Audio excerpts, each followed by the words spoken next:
Alors, bonjour à tous, c'est Jérôme Haro de Pourquoi Entreprendre et je suis à la place de Nicolas Dose sur le plateau de BFM Academy à BFM Business, donc c'est génial.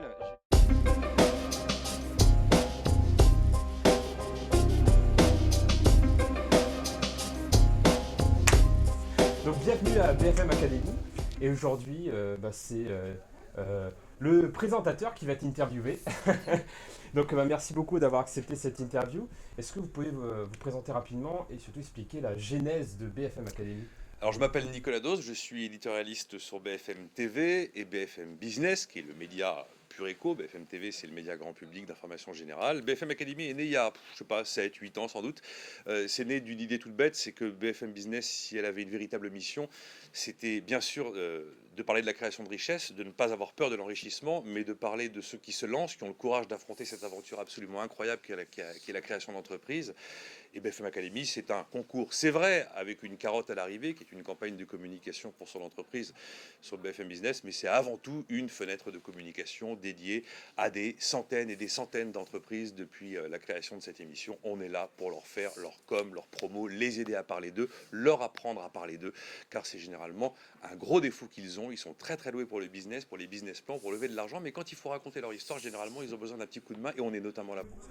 Donc c'est vrai, ce qui est intéressant avec ce nom BFM Academy, c'est le côté un petit peu d'éducation qu'il a derrière, parce que c'est quelque part une formidable école pour apprendre à communiquer, qui est aussi une des compétences de l'entrepreneur.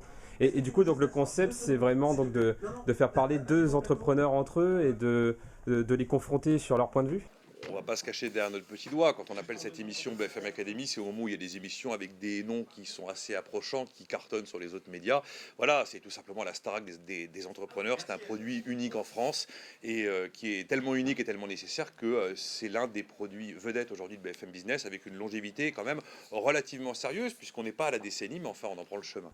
Et si vous avez un conseil pour les entrepreneurs pour mieux communiquer sur les médias, parce que c'est vrai que c'est pas une mince affaire, quel serait-il? Comment mieux se comporter sur un plateau ou face à une caméra? Eh bien, il faut venir à la BFM Academy, c'est vraiment la meilleure école parce que je sais qu'après un passage qui est bref, hein, ça va durer une vingtaine de minutes, ils ont véritablement acquis des éléments de langage et une capacité à parler d'eux.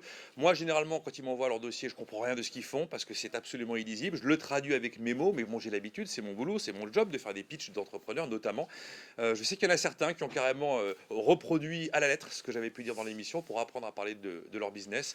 Plus c'est techno, plus c'est innovant, plus c'est difficile à faire passer. On est là notamment pour ça. Alors après, on peut s'entraîner devant sa glace, c'est une autre solution. D'accord, donc réussir à faire simple, que ça parle au plus grand nombre de personnes possible. Donc vous avez dit, il faut venir ici. Comment on vient à la BFM Academy? On s'inscrit sur le site de bfmbusiness.com. Il y a un dossier d'inscription tout bête, tout simple, avec plein de questions très pragmatiques. Et puis FG Garek, qui co-anime cette émission avec moi depuis le début, fait la sélection, elle fait le casting des émissions. Et on leur apprend effectivement à parler d'eux. Et en fait, ce dont ils n'ont pas conscience, c'est qu'ils vivent complètement immergés dans leur business. Alors généralement, ils prononcent le nom de leur boîte tellement rapidement qu'il n'y a qu'eux qui le comprennent. Et puis, ils n'ont jamais réalisé non plus qu'ils parlaient à des gens qui ne savaient pas qui ils étaient, qu'ils existaient, ce qu'ils faisaient comme métier, alors qu'ils partent du principe, parce qu'ils vivent tellement enfermés là-dedans, que tout le monde sait de quoi il s'agit. Or, généralement, il faut repartir de zéro. Savoir repartir de zéro avec le sourire et avec efficacité, c'est vrai que ça s'apprend. Et ils ont généralement quoi, 1, 2 ans d'existence, donc pas beaucoup d'expérience pour ce qui est de la communication dans les médias. D'accord, merci beaucoup et à très vite.